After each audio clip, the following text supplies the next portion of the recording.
What's going on? It's Justeeni here.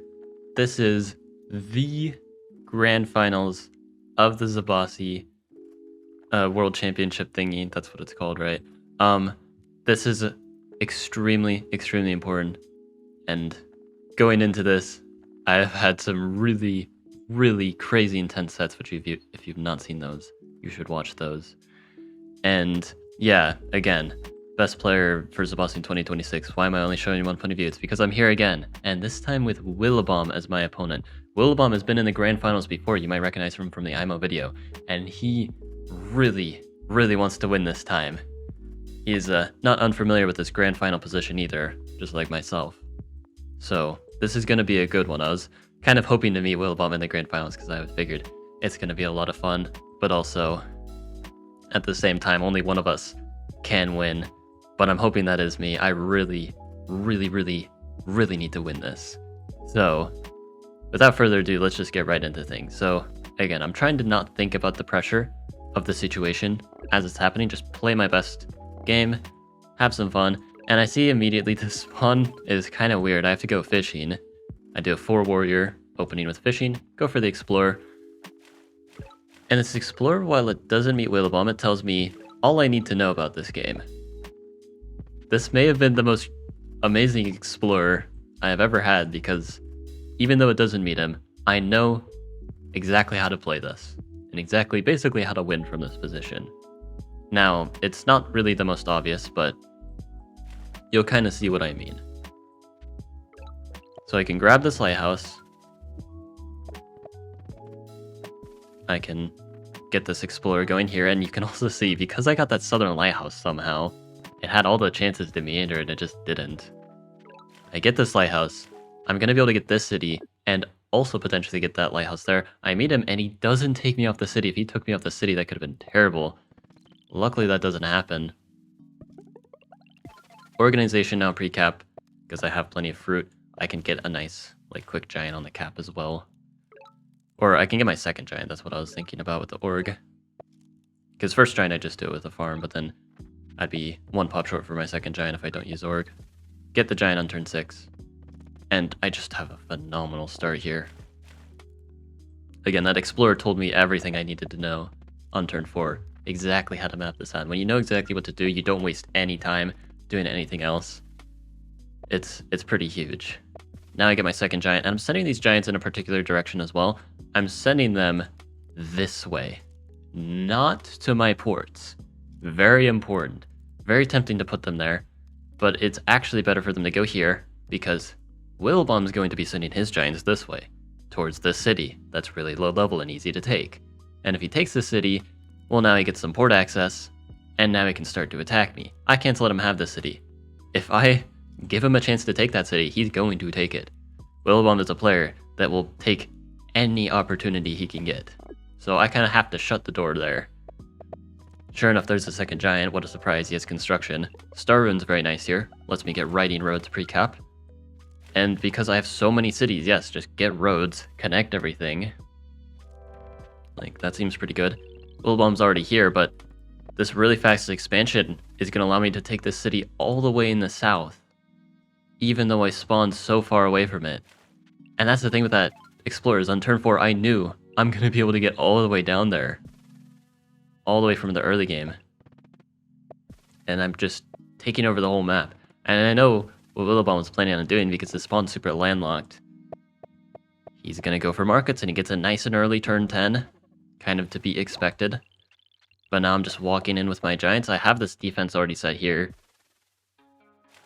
And I have the rest of the map to myself. Go for the explorer. I go for this, it doesn't give me any lighthouses.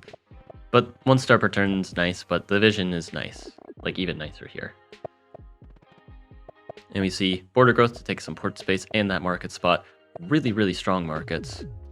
But this economy advantage isn't going to matter, because I've just got the map taken over.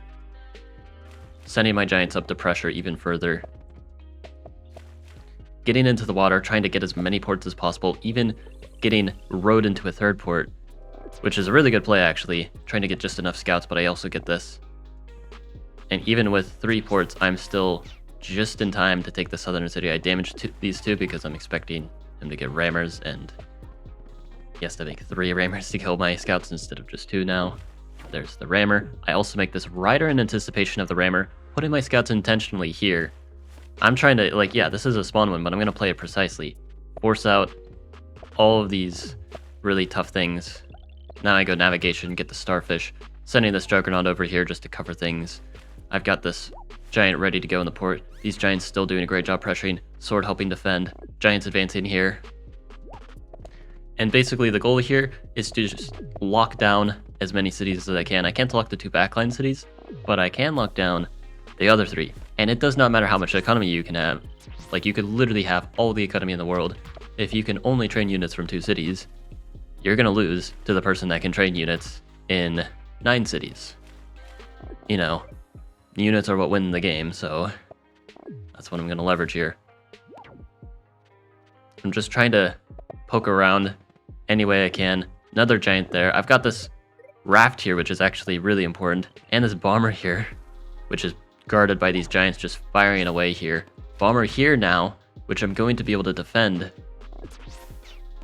by just clearing units out of the way. My plan was to get climbing, but how does he deal with this bomber? He can only reach with a single rider and climbing.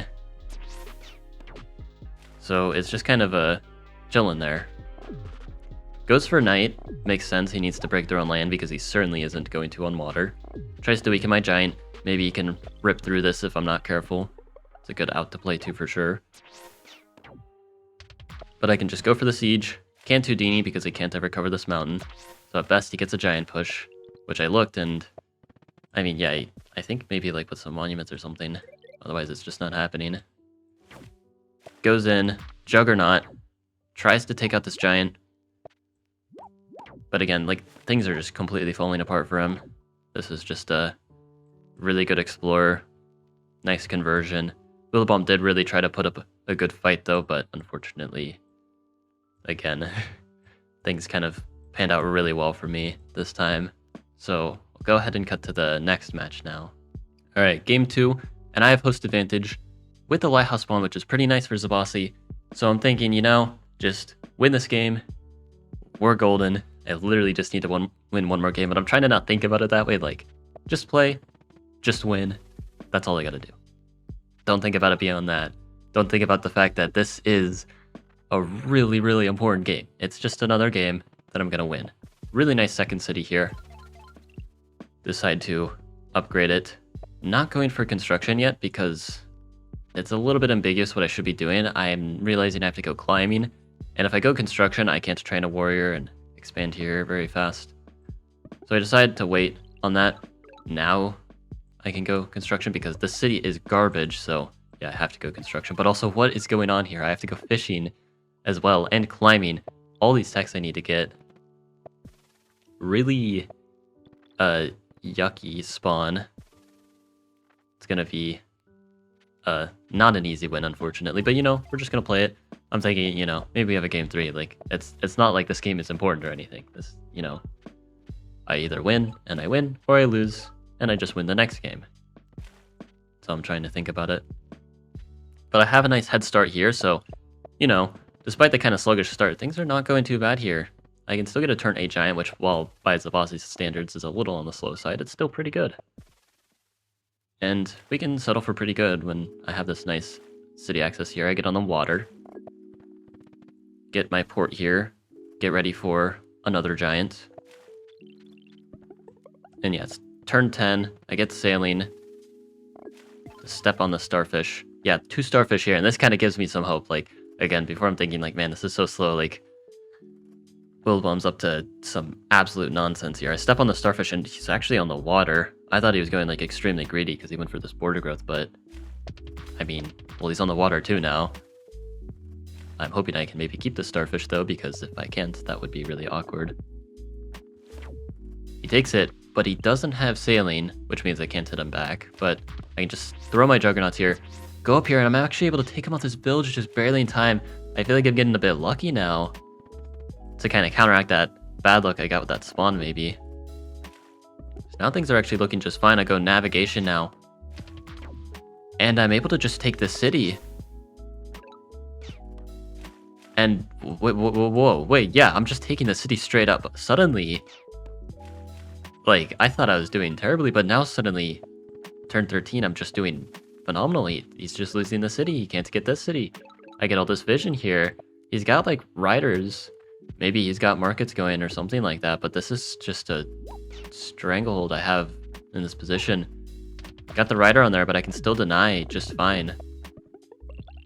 I go ramming now to...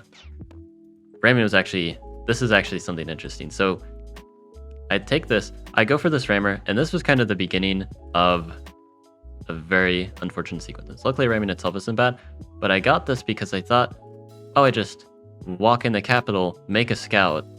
Wait, the scout isn't on the city. But that made me, for a moment, really nervous, because I realized, wait a second, like, this is the game to win. Before I wasn't thinking like I was even having a chance of winning, but now I do, and that possibility of winning made me realize, oh my goodness, this is a really important game. And that made me really nervous. And you can kind of start to see that show in my play, like this kind of little awkward moment with the ramming. I thought I could siege the capital, but got a little bit hasty there. This Juggernaut kind of out in the open now. This rammer just getting taken out. And suddenly this Juggernaut's actually pressuring me, and now he's on the city again, and what was just a beautiful position literally a turn ago is already a little bit sketchy. I can take him off the village and block here. Then I go riding. The plan is to go roads, and also maybe if he camps his Juggernaut too close. But even riding here is a little... Well, like, do I even... Like, what am I going to do with the Grand Bazaar? I need mining to unsiege, plus another monument, which won't be Grand Bazaar. It's going to have to be my Gate of Power. So, yeah, the giant just walks in. My riders look really stupid. I mean, I guess they're not that stupid. This one at least isn't. The riding isn't, like, terrible here, thankfully. But I mean, this rider is not the most useful. Still trying to, like, deny them from the city. They have a quadism, by the way. I was shocked when I saw that. Like, how are they getting a quadism here? Like, do they have markets? I don't see markets. But now they're sieging another giant. And I'm going to potentially lose this city again. I have to buy mining. Gate of Power. Get the push, so I'm fine here, but still a little uneasy. Like, again, things were just going really nice before. And I decide to send the giant here instead of on the city. This was a really crucial moment, and this was a big misplay. I should have put the giant here, secured this, stop any nonsense from happening. But instead, I opened the window just a little bit, trying to just keep these giants off. I sent the giant here because I thought, oh, I just use a bunch of rammers to defend. And I get this explorer, and then I realize, whoa, wait.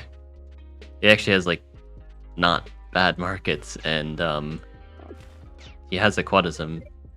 I have cities, but I'm not keeping this one, like, at all. I'm not keeping the starfish either, which is sad. I am at least keeping the ruin, though.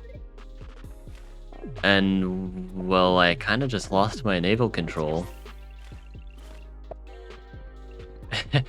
And I'm really, like, I just had this amazing situation, but now it's kind of, not so amazing anymore.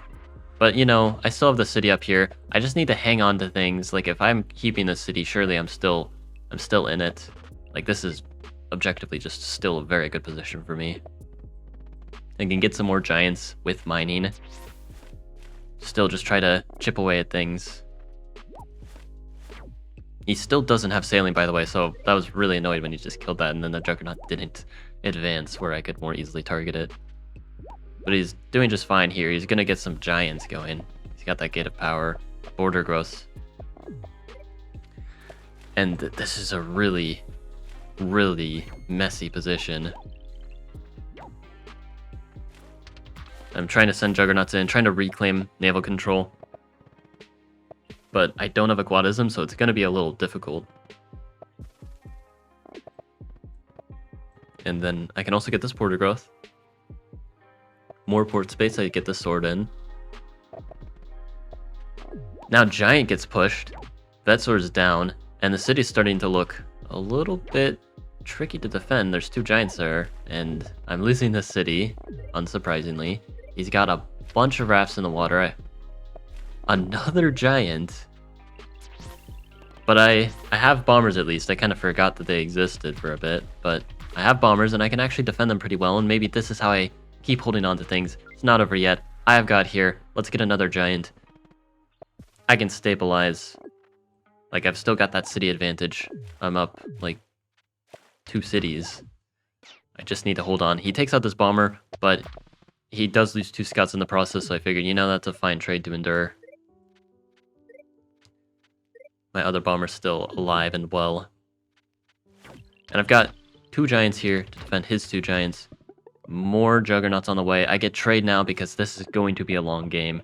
And I need to get markets myself. If I can pass him an eco and have the city advantage, I'm golden. But now he's got the bombers. And this giant is looking awfully weak after Wilbom sacrifices a bunch of units into it. Sacrificing a lot of units into it because he can actually just kill it outright. Sieging my city with a 1 HP rider, but it is still very annoying. Lots of stars lost and what I previously thought was a nice defense, not really so much anymore. I get a quadism, that's why I put this giant in the port, and, well, I'm just hoping he doesn't have a siege here, but unfortunately, he does.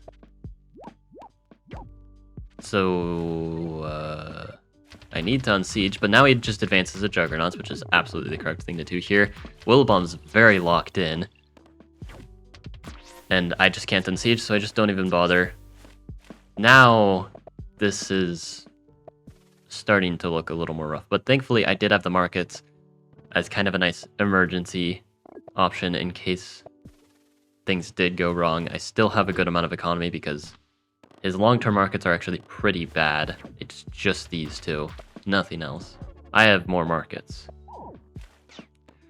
Now, unfortunately, he's starting to get some initiative back in the water. So it's a really messy position anyway, but I just need to leverage that economy that I do have. He's got a temporary star lead, though. I still need to get more economy, more giants, and also get more units in the water to just kind of stave off his advantage and stall things out. Because I know in the long term I will actually have more economy. I can take out some of these juggernauts. I don't take out this one. I decide to weaken this because I don't want stuff to be in range of the bomber. It just makes another one, though. Juggernaut that I didn't kill does go in and kill my bomber. But now everything's grouped up here, but he is advancing the bombers. It's a bit scary, but I am able to still, like, hold on. Like, he doesn't have any really scary attack, but he does have a cloak here, and this cloak could prove to be a bit of an issue. But I do have units to defend. Decide chip things away there. I'm able to get a nice siege here. Willowbomb is under a bit of time pressure, not able to train a unit there. Now another bomber. After I take out one, he just replaces with another. Tons of damage. And weakening my bomber as well. So I push forward, but then he just pushes right back.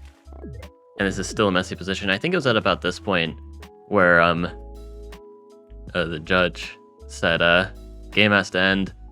But then decided, you get 10 more minutes because I can't tell who's winning. Because it is just, what is even, like, this is really crazy situation. I'm able to push a little bit more here, but it is costing my giants. I just need to make sure I'm holding on again. I just need to keep that economy advantage. And I do get strategy, which I really need because Willowbomb's had strategy this whole time. Getting all these defenders in the water. Now I can answer back with my own. Another bomber. Another bomber. Rammers going in, but luckily these rammers near the ports, at least this one, I can just use some riders to take out. A lot more advances here.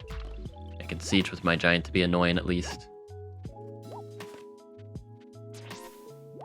I'm able to take out this rammer. More bombers. And I've got a nice safe spot for bombers again. He doesn't really have a clear way of breaking through, but also he's kind of on the initiative. But even when I try to attack, I don't have a clear way of breaking through either, so it's kind of like a bit of a stalemate. There's still that cloak there, but I'm able to defend things just barely.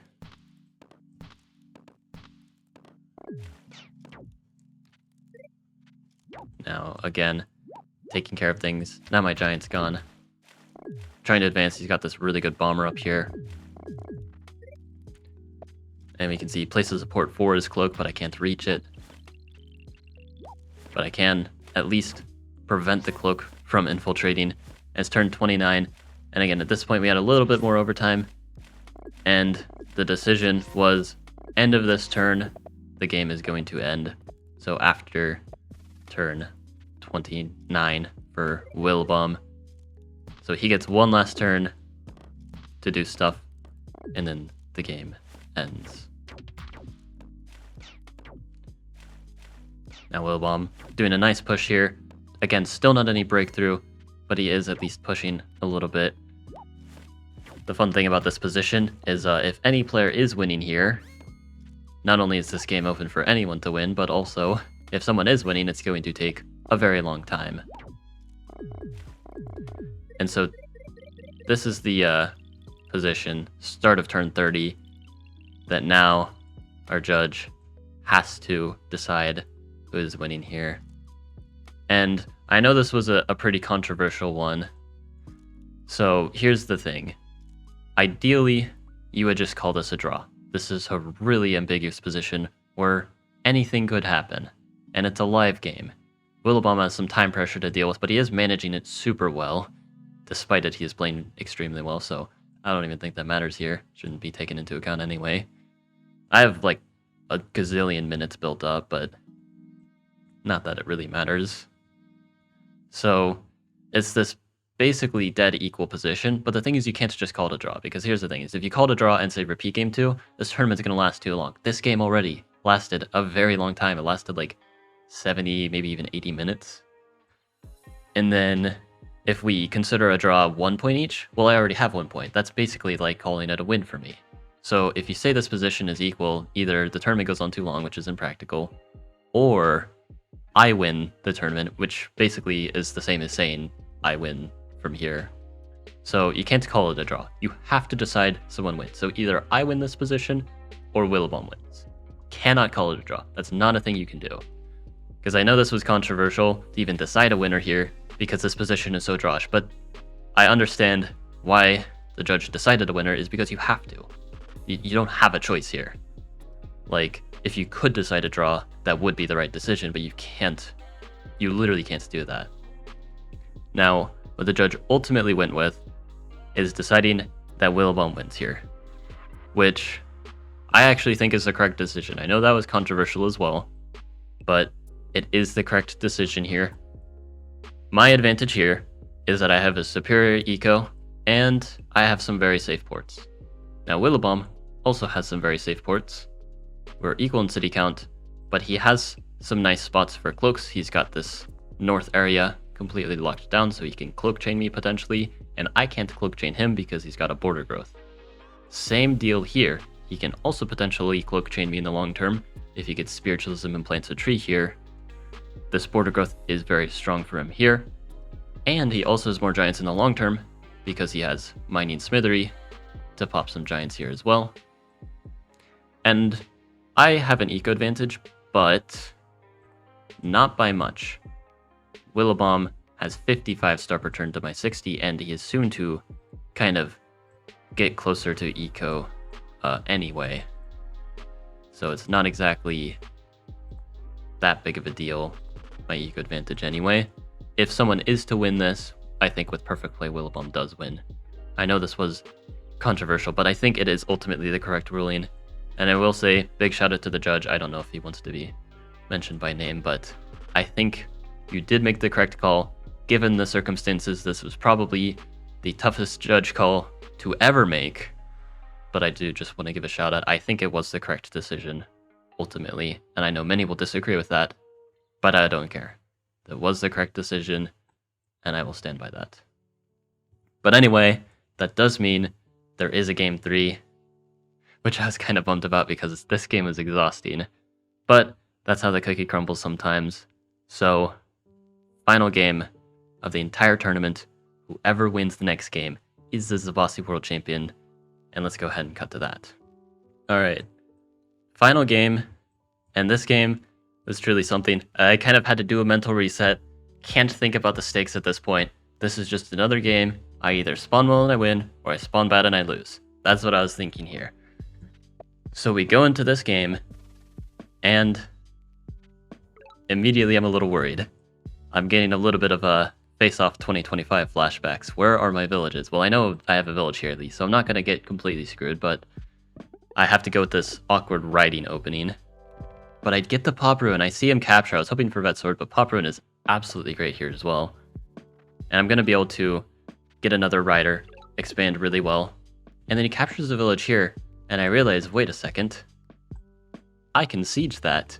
And I'm kind of gambling here, because if he has the unsiege, then that's that. But I decide, you know, he's probably not expecting this. Let's go for it. There's a ruin here as well, so I think there's good incentive to siege.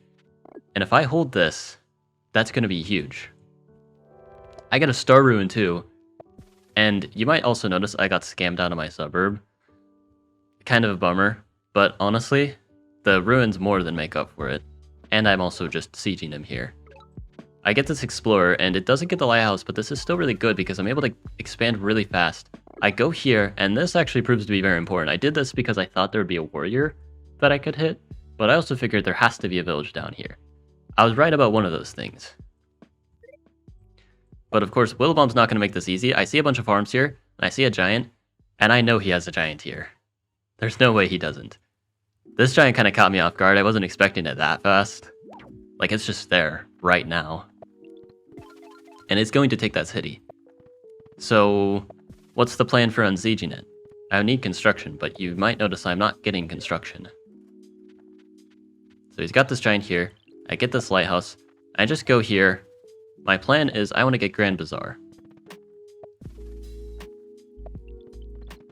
Now I can upgrade this. I can eventually get a giant just by connecting two cities. So don't even need to invest in the farm there. But now it goes for the siege.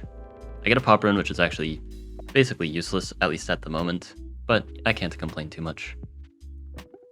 Now I go fishing. And I just kind of leave this. Because he blocked this tile. And yeah. It's, I don't really see the unsiege happening. So, you know, I'll give him the city. But I did get my Grand Bazaar first. And after getting this explorer, I'm realizing my city count is really nice here. And he goes for the siege. And I was really hoping for this.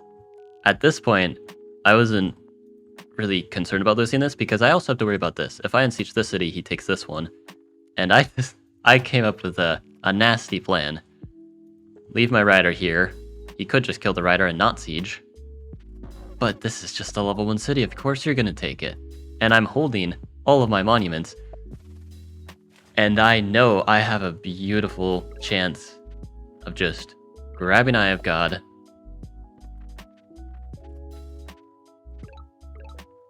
And I have 3 monuments on hand, but I don't even need 3. I just need 2. And I go climbing just in case because you can never be too sure. And that's a Justeeni. And this basically ends the game. I have 3 giants to his 1. Even though he went very greedy, markets aren't saving him when he's on 4 cities and about to get absolutely devastated. So at this point, I'm already kind of celebrating. It seems a little early to celebrate, but I kind of see this like you know, like if you're playing like a chess game and you see forced mate. Like, it doesn't matter what you do at this point. This is winning. So I'm already kind of popping off at this point. Because I already know I've done it. And I'm not really nervous at this point because I know with certainty. Like, I've seen all the lines, all the continuations. There's literally no way to come back from this position. That Justeeni was so devastating. It's exactly what I needed just to confirm the victory. And yeah, I'm just going for this nice assault. I can already see the way here. I even killed this warrior, which is completely unnecessary, but even if he magically pushes the giant here, I just kill it anyway. And if I'm taking the city, there's capital, and the city is next. So it's just over. And I managed to win the 2026 Zebasi World Championships. Oh my goodness. Now I don't have to worry about that, which is nice. Because I would not have had a lot of time to do the other tribe championships, so there would have been a good chance I just don't qualify for the face-off at all if I did win this one. But my goodness, what a crazy tournament. Lots of intense games, all 2-1, tons of nail-biters, getting as close as it gets on many occasions. But my goodness, big shout out to all the players here, really putting up a good fight. Seriously, none of these sets were easy. All of these opponents played really well. And I do especially want to give a shout out to Willabomb.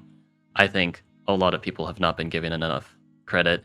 He played these games really, really well. I think if Willabomb were playing against anyone like outside of like the top 100 or even top 50, he probably would have cleanly won these games, 3-0'd anyone else. I think people were kind of being a bit rude. Willabomb played these extremely well. He was doing a great job playing to his outs. I think I got him a little bit in the luck department, but that's just kind of how the game goes sometimes. Sometimes you just get a better situation. I do think Willabomb does have a good chance of making it to the face-off though with another tribe, so keep an eye out for him in the future. But anyway though, again, really crazy tournament. Glad to have it over. It was just kind of surreal to even win. Like, it took me a few hours to even comprehend what happened. But safe to say, I'm very, very happy to be a 2-time Zebasi winner. But yeah, hope you guys enjoyed. Like and sub, and have a good one.